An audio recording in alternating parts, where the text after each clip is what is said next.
So guys, for the first method, you're going to hit it with search and type in troubleshoot settings. Click on it. And then once you run this, you're going to click on other troubleshooters. Now you're going to find Windows Update. Click on run. And now this will come up. You're going to click on I can't download, install or uninstall an update. And then once this comes up, you're going to click on yes to run the Windows Update Automated Diagnostics. And it's now going to run the diagnostics.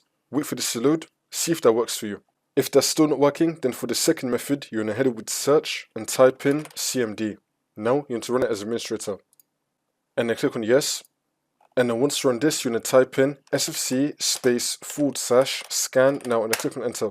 Then you want to run this scan. Wait for this to load. I'm going to skip the video to when the scan will be fully completed. And then once that's been done, you now want to type in DISM /online /cleanup -image /restore health. Click on enter again. You now want to run this scan as well. Wait for this to load. And then once that's been done, you just want to restart your computer.